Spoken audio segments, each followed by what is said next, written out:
Hello, my name is Jantare and I want to welcome you to Reinvent Your Body series.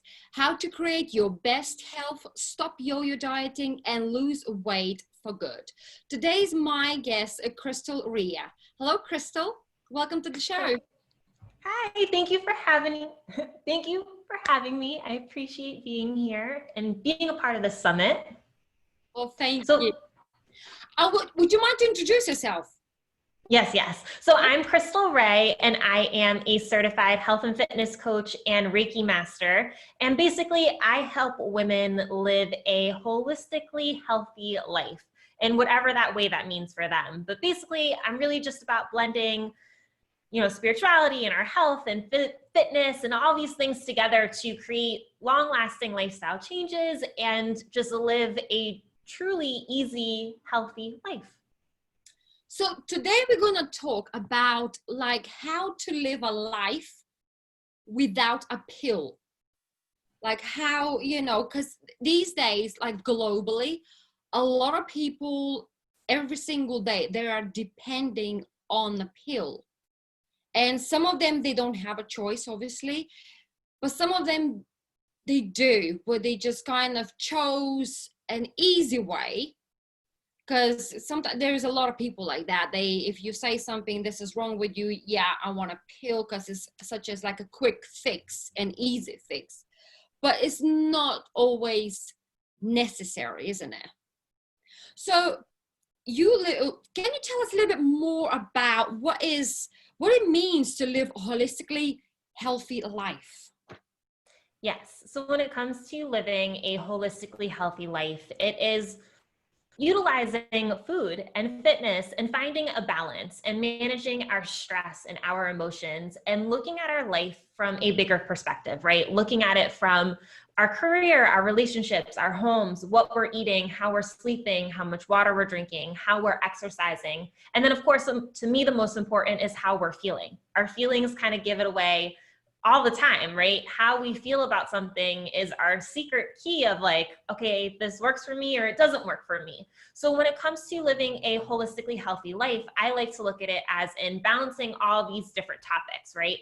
In a way, living a life that we are grateful for or that we feel blessed and happy to be experiencing and feel joyful. So it's just about taking all the different aspects and putting them together and looking at it from a bigger picture rather than just looking just at the foods that you're eating or just the pills that I have to take or, not be so micro in our view.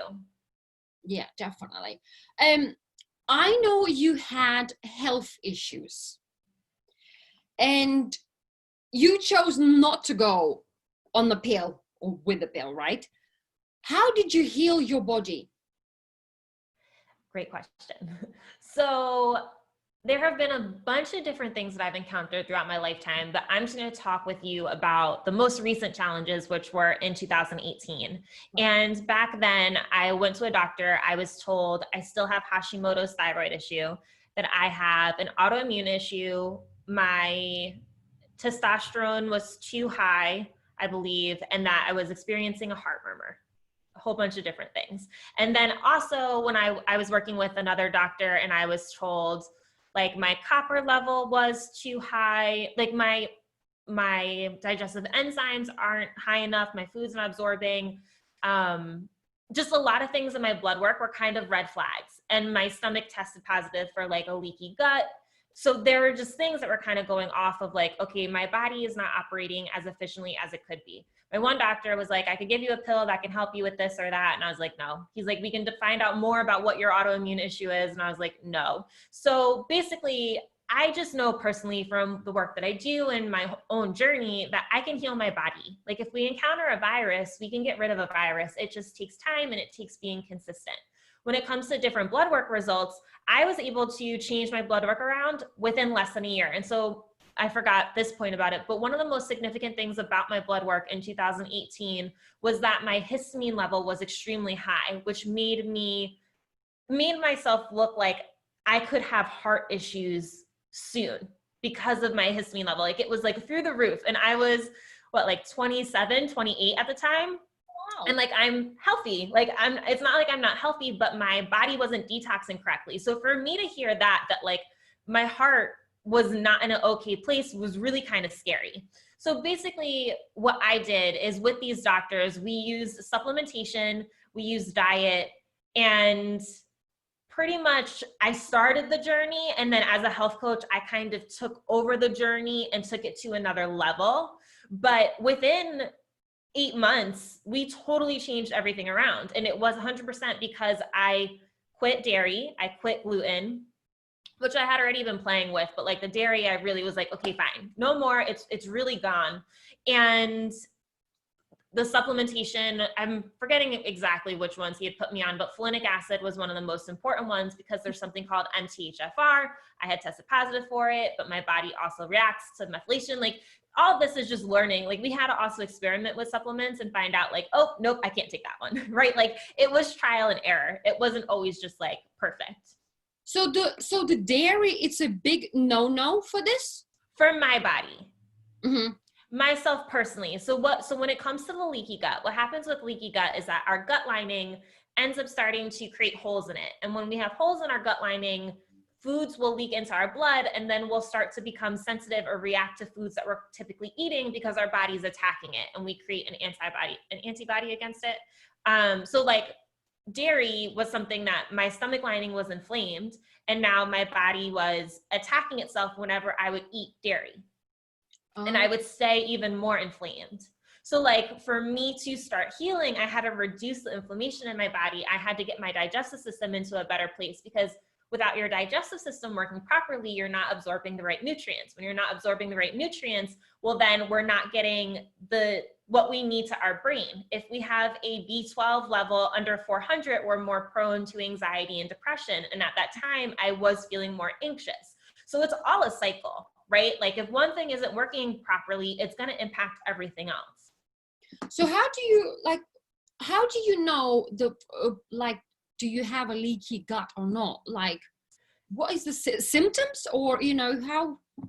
So you could definitely look up symptoms, and everybody has different perspectives of what a leaky gut is. And if there's a way to test it through blood work, but basically one of the ways that you can tell that you might be experiencing a leaky gut is if there's foods that you were eating all the time that you're now sensitive to randomly. So for me, what would happen is almonds. I used to eat almonds all the time, and I started having almonds and my throat would start itching. And this was like for years that I started experiencing this with almonds. It wasn't just out of the blue. And I'm the kind of person who likes to experiment multiple times. So like, I'll do something once and I'm like, wait, I don't know if it was really that. And then I'll try like 3, 4, 5 more times. And I'm like, okay, yes, it was that. I need like real confirmation. But for other people with leaky gut, it could also be you're experiencing bloating, you're experiencing like brain fog too, is something that happens with gluten. But basically like you're just not digesting well. And so I also would say, like, if you are experiencing mental health issues, depression or anxiety, like there might be a chance that there's something going on with your gut, because a lot of those aspects live in the gut as well. Like it's not purely mental, if that makes sense. Oh, wow. That's interesting. I know you're a super, super healthy eater. Yes. You are and I know you've got a thing about celery juice, right?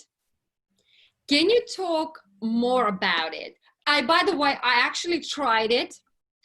I made it in the morning. I literally threw the blender and I literally squeezed it, and it took a little bit of time. It's a little bit a dirty job, definitely a messy job, but yes, I tried it, and it's actually quite nice. Yeah, it's sweet, right? It doesn't taste like celery. No, not at all. But I did enjoyed it. Definitely. Oh, good. I'm glad you tried it and you enjoyed it. So celery juice. Okay, so back to this whole story that I was going on in this whole tangent. When I took my health really more so into my hands, one of the things I started doing was drinking celery juice every single morning. And then also I went plant-based, also gluten-free, dairy-free. I stopped eating eggs. I really don't eat a lot of soy, and I don't eat a lot of corn. But celery juice, what does it do? So celery juice is absolutely incredible. It is so healing for the body. It helps lower inflammation. It supports weight loss. It helps with eczema, psoriasis, skin issues. It reduces your bloating. It helps heal your digestion because it helps rebuild your hydrochloric acid in your gut, which is essential, right? We need stomach acid in order to break down our food. Super, super important. It helps fight infections. It could help prevent UTIs. It also helps you with healing from acne. It prevents high blood pressure. It helps lower high cholesterol, helps prevent ulcers. It protects the liver health. Like there is so much that comes with celery juice. But when it comes to celery juice, the trick is to have it on an empty stomach. So either first thing in the morning or 2 hours after you've eaten and nothing else, like literally pure celery juice.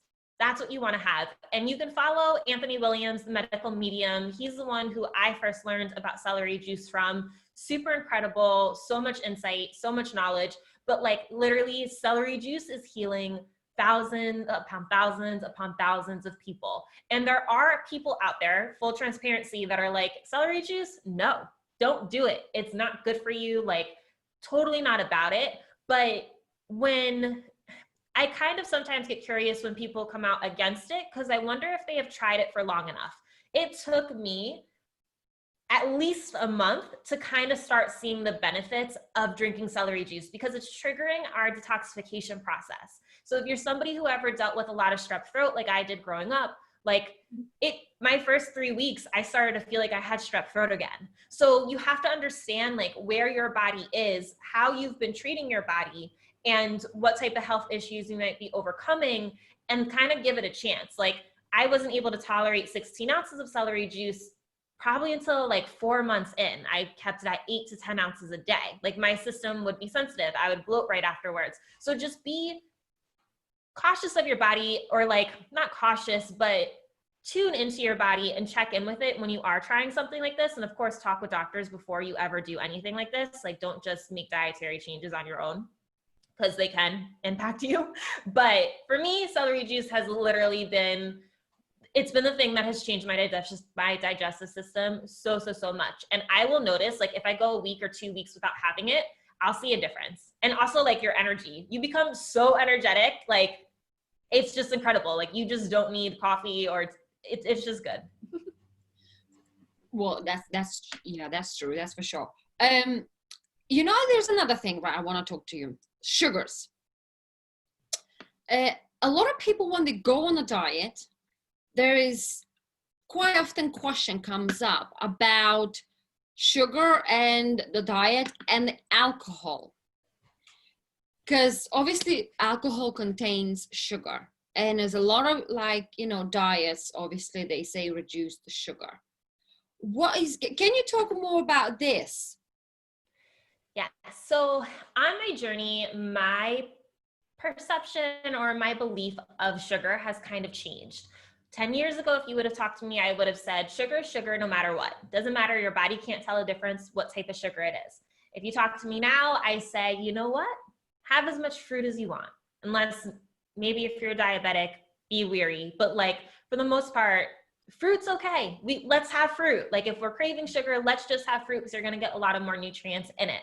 But when it comes to sugar in general, there are different like glucose and fructose portions in the sugar. So that's why your agave versus your maple syrup versus your honey versus your raw sugar and your coconut sugar, they're all a little bit different. You guys can search online to figure out the different fructose and glucose percentages in these sugars. But basically what's happening with our body with sugar is that it's making our glucose level rise and fall. So for people who have issues with blood sugar levels, when you're having sugar, you're spiking yourself up and then you're crashing down, and you're spiking and you're crashing. And now you're riding this roller coaster throughout the entire day. From an emotional perspective and a stress perspective, that's wearing on you. It's stressing out the body. Your body's trying to like keep up. Your blood sugar level is going up and down. And this is one of the reasons why when we start our day off with a lot of sugar, with cereal, with donuts, muffins, you know, those high sugar foods, we probably crash at 3 o'clock. We probably are looking to get coffee then. This is why, right? So I recommend, like, if you are somebody who's weary of sugar, if you can just reduce anything that's processed, anything that's coming in a package, throw that out. If you want to have a muffin, make it yourself. you can then manipulate and control how much sugar you're putting in the muffin, right? Like we don't have to stop eating certain foods, but we can find healthier versions of these foods. Yeah. And then also, as you know, so I do have a 5-day sugar-free guide where I basically wean you guys off of sugar in 3 days. Once we get off of sugar, our taste buds reset. And all we need is to be 3 days without sugar. That's it, okay? And then after those 3 days, what will happen is like you'll have some ketchup.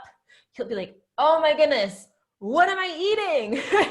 Like there's sugar in your ketchup, like especially in the United States. I know in London, the food is a little bit different, but in the United States, there is sugar in everything. There's sugar in tomato sauce and bread and ketchup and mustard, all your juices, like there's sugar hidden everywhere. And the whole point about it is that they want you to become addicted to it. Sugar is a very addictive substance. And so from a food manufacturer, food producer's perspective, they want you to keep buying their product. Well, you're going to buy it if you're addicted to it. So if they put some hidden sugar in it, you're going to keep coming back because your body's going to want it, right? Like sugar is a sweet treat for us. And on that note, I will say, be wary. I always say this all the time. Be wary of yogurts. Yogurt is that one thing where when you look at the back of it, the sugar on yogurt is absolutely insane, especially when you get it with added fruits in it. Yeah, the flavored one. Definitely. Yeah. And myself, like I noticed when I go, because I've got like as well, I've got sweet tooth, terribly sweet tooth. And when I go off sugar, I go completely like off sugar. And when then I start like adding sugar in, like starting to eat sugar, basically, obviously in a smaller doses, I start to taste sugar everywhere. And everything becomes so sickly sweet. Like I put mayonnaise and I could taste the sugar inside of it. And I tell like, this has got sugar, and it goes, no, there's no sugar in mayonnaise. Like I could taste it. Like, and then you look on the label and it says it's a sugar. Like ketchup is extremely got like high in sugar. I literally, if I have to buy sugar-free one. I'm looking for it because it just gets too much. It's like, it does not like it doesn't cover as a savory sort of, ketchup. It becomes like a sort of like a dessert, like that doesn't go with the, like whatever I'm using with it for the meat or for something. It's just way too much, overpowering. But yes, and especially like yogurts or even those like a fat-free, whatever it is, like a fat-free and all this, they add sugars to kind of, or to replace the fats or whatever, that's this kind of sort of thing. And as well, like I've noticed that, and every time now I go into supermarket, I always buy just everything, whatever is like a full fat, like original organic, and there's like nothing, or unless it has to be low in sugar, like ketchups and all that sort of items, then I look at the label, because otherwise it just gets really overwhelming. And when that's, as you say, that those taste buds, like after 3 days, because when you skip the sugar, your senses reset. And then whatever, like even if you had like sugar in your coffee, if you had like 2-3 spoons sugar in your coffee, you need maybe 1, because those 3 or 2 is just too much, because the senses, like the taste buds got so sensitive. And it's so weird, like when people think like, sugar is like addiction, basically. To me, it is. I look at it as a sugar as literally is an addiction. And a lot of people can't overcome that because they just like pure sugar junk, And but when you are, it's not easy. When you overcome that, it makes a huge difference. And you start to look at the items, like, and the things you were buying it completely from different perspective. And then you start thinking, oh my God, how could I put that thing in my body, literally? Because it's just pure chemicals like in there, So okay, so for the person, right, like by listening this, and now he decides to go start living a healthy life, what would you suggest to them how to start? where to start, what changes to make, you know? Definitely. So when it comes to living a healthy life, we're going to have the most success when we just start off small. Okay. We don't want to change everything at once. Then we're overwhelmed. Right. It's too much. We're not going to stick with it. We're just going to, it's not going to last long. So we have to just break it down into smaller goals. And this is what I do with clients when I work with them one-on-one. Of course, you could just do this on your own. But so first you have to figure out, like, where are you? What's going on with you? What's going on with your health? If you're somebody who's looking to overcome health issues and reduce tablets or not get on tablets, you might operate a little bit differently than if you're just somebody looking to become healthier, right? So that's the first question. How is your body right now? Where are you looking to go? Okay. Now it's like, well, what are my typical habits? How much water am I drinking? How many vegetables am I eating? How much fruit am I having? What is my day structured like? And then it's just about implementing one thing at a time. My first thing with clients every single time is always to drink water. I ask them to try to drink 2 liters of water a day. And that's typically like literally week 1, that's what we're doing. Reason behind it is that once you start drinking water, well, 1, you're probably going to squash some of the sugar cravings that you're having or your food cravings, because a lot of times we're dehydrated and we don't even know it. So by giving the body water, we're going to start helping ourselves and starting to help ourselves feel better. And that's just going to help curb a lot of other things. Also, water is going to help with detoxing you, flushing toxins out, giving you energy. Like, it's literally everything. I know with this summit, some people might be interested in weight loss. One of the tricks is to drink a cup of water 10 minutes before you eat a meal. And that's going to also help with your appetite. So anyone looking for that type of tip, that's that one. So water is always my first go-to. Then once we know what are you doing and where you're looking to go, it's like, okay, what can I focus on now? So if I would just say, like, aim to do 1 to 3 new goals every week. So maybe it's trying a new vegetable. Maybe you've never had kale before, or collard greens, or asparagus, or Brussels sprouts. You've never cooked them. Try cooking it, right? And then it's just being mindful throughout your day what you're doing. Meal prepping to me is one of the best things that you can do. But let's say you've never been in the kitchen before and you don't know how to cook. You can start off with frozen foods and things that you microwave. It's okay, right? We're trying to get you to an end goal, and it's going to be a longer journey. So we have to just start from where you are. So basically, start small, do basic, like, little things, start adding in more vegetables, start adding in more fruits, and eventually you're going to end up getting to this beautiful process. Cooking more is amazing if you can. If not, then when you are ordering out, go for healthier options. And I will say this to you guys too. I don't eat salads a lot, okay? Because of how my digestive system has been in the past, salads actually really hurt me. And I would feel really sick when I would eat them. So I don't really eat them. Oh, wow. So like so my whole point in saying that to you is that there are other ways to eat healthy without always having to default to a salad, right? I feel like a lot of us have this perception that salad equals healthy. Not all the time. So you can always have like a green with a lot of vegetables on top of it. You can have, like, to me, if you make vegetable your main course, then you're winning. Mm-hmm. Yeah. So when it comes to this lifestyle change, when it comes to this lifestyle change, you have to just keep tuning into yourself and tuning into your body. You have to keep checking in. So what'll happen is that you might start drinking more water, and then you're like, oh, how do I feel today? And you start taking mental notes and you start paying attention. And then another thing that you could do is something called an elimination diet. I do recommend, if you are going to do an elimination diet, that you work with a coach or that you work with a doctor before you start this process.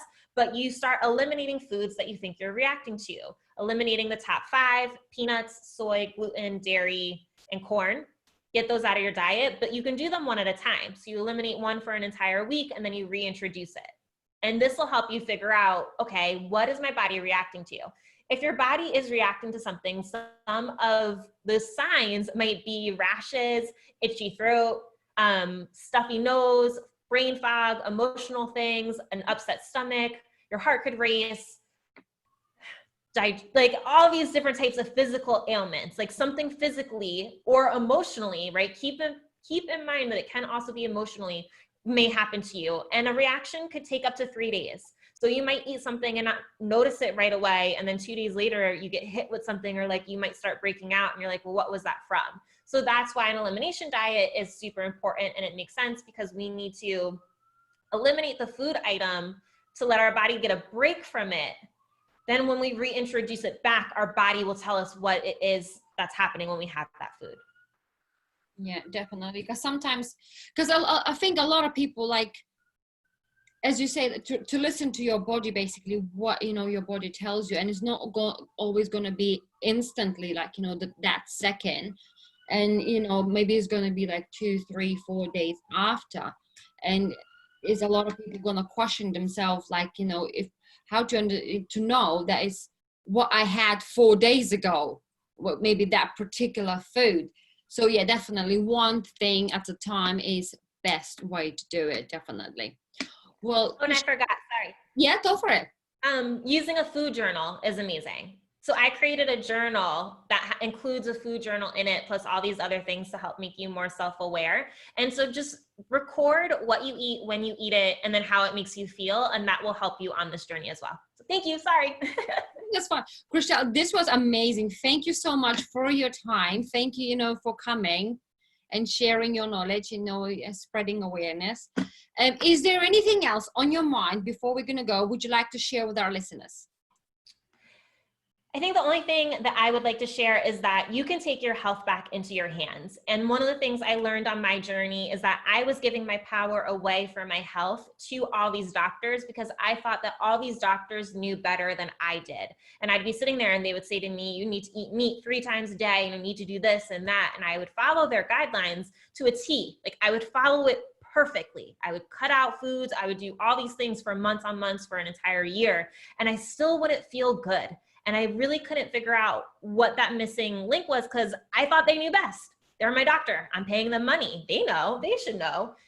No, your body knows best. You know what you need to do for yourself. And so the more you can start to listen to your intuition, the more you can start to hear yourself and honor your body and honor how you feel, the healthier you will, the more healthy you will start to become. And the other thing about all of this, and I know this from firsthand experience, I would get so scared and I would stress myself out if I deviated at all from anything because I would think that a little bit of deviation would just make me be sick and make me start back over from where I like originally was, and it would mess up all my process and my progress. And it's like, no, it's not like that.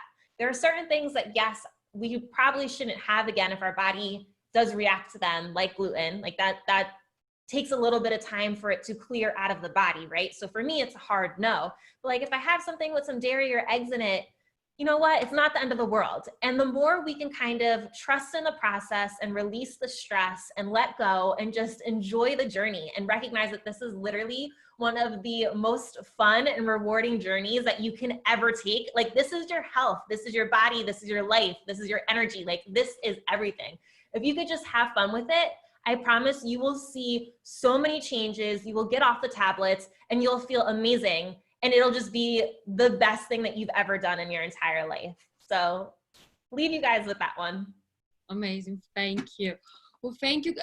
Thank you for being, thank you for sharing. And to our listeners, thank you for watching and have a good day. Thank you for having me.